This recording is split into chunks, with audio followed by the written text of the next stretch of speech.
My understanding is that less materialistic beings who have the true welfare of the planet at heart are not as well versed in the leadership positions on Earth. Is there a universal law of leadership that will help these non-materialistic leaders to reach the top before they are drummed out, so that non-materialistic people will be in the position to, say, fix our cars in the first place and will not have to go 4 or 5 different stations before our vehicle is fixed? In other words, I feel that materialistic people are in positions of fixing our cars. And the cars are not being fixed because they're doing it for money, where someone who's not materialistic, not as materialistic, will get the job done.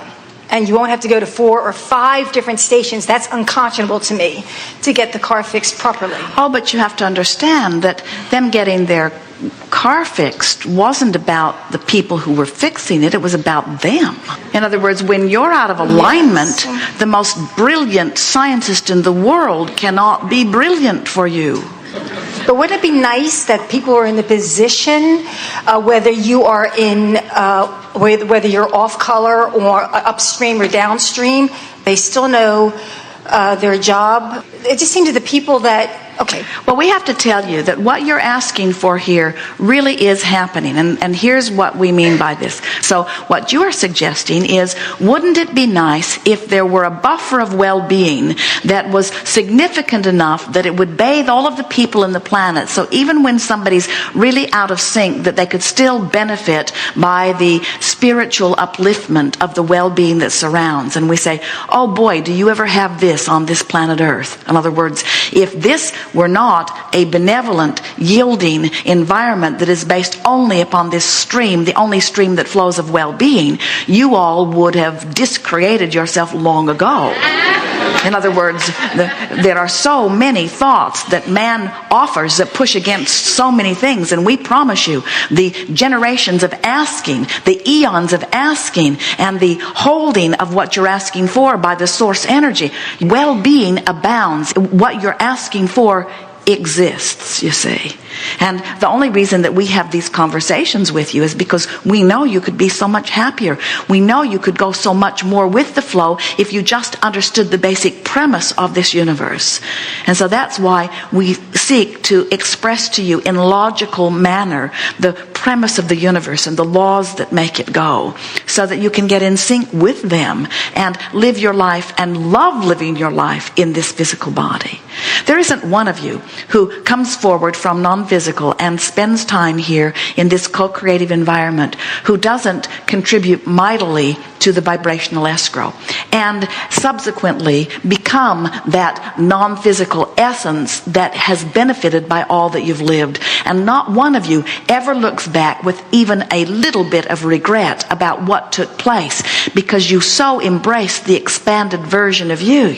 And so there isn't one of you who ever feels any regret about life experience, no matter how it appeared to you while you were living it. And so there isn't anything that we need to do. We haven't come forth as teachers because we're trying to fix a universe that's broken or get something back on track, because nothing is off track. Everything is exactly as all of us have wanted it to be. The reason that we are having these chats with you now is because in your physical form you are asking, how can I make it better? Why isn't life more fun? I innately know that things are supposed to go more easily. Why aren't they not? In other words, we come in answer to the questions that you are asking, but the thing that is so funny about that is that we come forth in response to the questions that you are asking, but you can't hear our answers when you're standing in the stance of asking the questions that you're asking. And so we have to tell you the whole story. We have to remind you of all of the laws of the universe and who you really are. We have to bring you back around to remembering who you are. And then when you remember consciously who you are in the framework of those questions that you're now asking, now you can be the joyful beings riding that wave that you have intended. We promise you nothing is more delicious in all of the universe than to be source energy flowing through the physical life of one of you.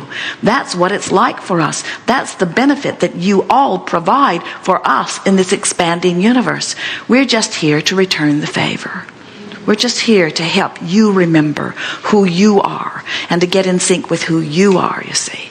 We promise you, nothing is at risk here. This is a magnificent environment that is eternal in nature. None of it is at risk. But you might be pinching yourself off from some of the joy of it, and we don't think that that is necessary. Do you?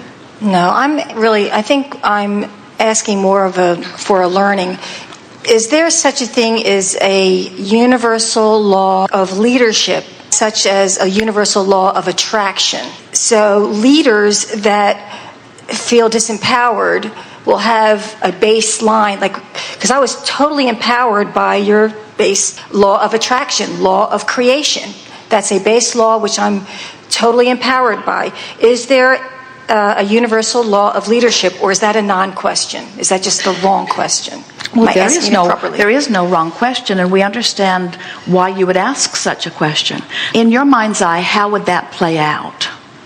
If such a law of leadership existed, what would that mean to you? A universal law. Is this word leadership a man-made word? Like you're saying the law of attraction apparently is a universal word, and creation is a universal word. Is leadership a man-made word? This is a provocative question. When someone is a leader, it means they have a strong, active vibration going about something. They've focused upon something long enough that they've activated it in a strong enough way that it has amassed some momentum. That's why there are leaders on just about every subject in the world. So let's say that a person has given attention to something and they've activated a vibration about it, and now they're beginning to attract others. There's a sort of momentum going about it. And here's what we think you're driving at with your question. If someone has an idea and that idea is in sync with who they really are and what they really know, will law of attraction help them in a more powerful way because they're in sync with the laws of the universe in their leadership position than if they've just got some screwy idea that they conjured on their own? That was my answer. That's the answer. I got it. I felt it. Thank you. That was easy. When you get there, you're there. Thank you. Well, you brought us into a brave new world that we want to expand just a little further. Because okay, good. I'll go with you. I'm happy there. Glad you got it. We haven't figured it out yet. Okay. We just wanted to cap that off by saying that you are who you are before you come forth into this body. And what you are is well-being and upliftment and goodness. And so it's possible for someone to get hold of an idea and become a leader who pushes very hard against a lot of things.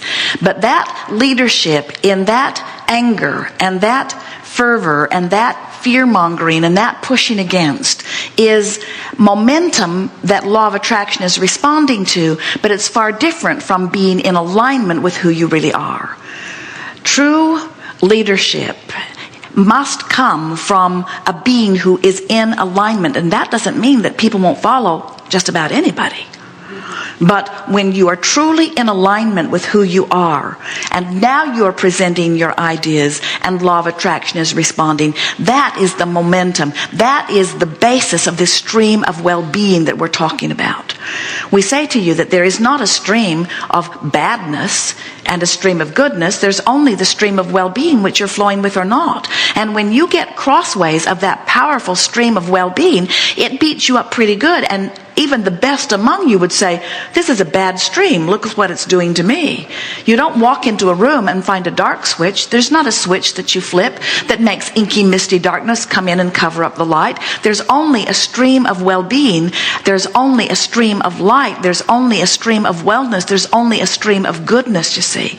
And so this leadership that we think that you are reaching for, we want you to understand that you're reaching for the combining of you with you. And when you lead from that place of connection and law of attraction is responding to you, now life-changing things are happening. And here's the reason that we wanted to go further with this answer to this wonderful question. Billions of people for more years than you can count have been living life and offering desire to vibrational escrow. And Source has been answering, and your world has been evolving. And we want you to contemplate on the vastness of that resource. we want you to contemplate on how much living and how much asking has created this powerful, powerful, powerful, powerful stream of well-being, you see. And when you get that, when you understand what that's like, then we don't have to have any more discussions about whether upstream's a good idea or not, because it just isn't, you see. So as you get this sense of who you really are, then you begin to understand that while it does feel better, the better you feel, the better it is. Your work cannot be, if you are feeling despair or fear, your work cannot be to all of a sudden jump over here into love and appreciation. You can't do it. The stream doesn't work that way, and neither does law of attraction. You can't set your radio dial on 6:30 a.m. and hear what's being broadcast on 98.7 FM. The frequencies have to match up. So you can't make that quantum leap. Well, you do when you die real fast. When you withdraw your consciousness from this physical form, you move so quickly into the fullness of that which you are. Oh, in fact, did you get a picture of that? Do you understand that you are source energy and you come to live life and to expand further? And that the non-physical part of you took the expansion whether the physical part of you did or not? And that when you die, you are the expanded version of you? And can you imagine, if you think about the vibrational escrow that you are creating as you're sifting through your life experience, isn't it delicious just to get your thoughts around the idea of the mass consciousness vibrational escrow? Can you imagine what that must be? All of the people who have lived all of the lives, who have lived all of the stuff they don't want and now know more clearly what they do want. Can you feel what this non-physical energy essence, this vibrational escrow of all of humanity has come to? And do you know that that is the vantage point from which the new energies come forth into physical bodies? Now you understand the generation gap. Now you understand why the babies know they're so much smarter than you. Now you understand why they insist that they know what they're doing while you don't think that they do. Because you're comparing your short physical life and you're remembering all the hardships that you've lived, and you want to make sure that they understand every hardship that they might live. And you're saying to them, oh, watch out, watch out, watch out. And they're saying, oh, you don't understand, all is well. You say, no, all is not well, you must watch out. Fortunately, the dilution ratio is working in your favor, because old ornery ones are croaking and new fresh ones are coming in. And every now and again, we get hold of a cluster of old ones like you who come into vibrational alignment without croaking. How refreshing that is. Who understand the flow, who understand that you are eternal beings, and who get a sense of the deliciousness of this stream. So we want you to understand that while it is good to feel good, that we do not want you to feel that you must turn in the stream and move rapidly. We just want you to understand that all you have to do is let go of the oars. The stream will turn you and it will move you. And as it moves you, everything that you want is in the path once you begin moving in that direction. But what humans do is you go to sleep and you forget what you're worried about, and so you begin to move a little bit, and then you remember and you turn back against current. And then you have a nice conversation with someone and you begin to go with the flow, and then you have a bad conversation with someone. And then you watch a movie that makes you feel really good, and then you turn on the movie that makes you feel really bad. In other words, most people are offering most of their vibration in response to what they are observing. And most people are sort of sloppily, we love you, sloppily, we do love you, looking all over the place, not being very deliberate about what you turn your attention to. And so you have downstream thoughts and upstream thoughts, but mostly you aren't in control of which direction you're focused in the stream. So it isn't until you care about the way you feel that you will have any control about what you're doing within this stream. And we want you to understand that it doesn't matter what anybody else is doing. It's only you in relationship with your stream. You're either widening the gap between you and you, or you're closing the gap, and you can tell which you're doing. The better you feel, the more you're closing that gap. The worse you feel, the more you are widening that gap. Things are always working out for you. The universe is always keeping you in alignment with what you are wanting. If you will go with the flow, if you will try to not micromanage your life quite so much, if you will let how you feel be paramount and what you do be less important, if you'll put more emphasis on your emotional journey and less emphasis on the action journey, you will begin to discover that not only is the stream your friend, but source energy, who is the reason for the movement of the stream, is the source within you, the adoring source within you, the all-knowing source within you, that is providing the avenues for you for anything that you are wanting. anything that you are wanting.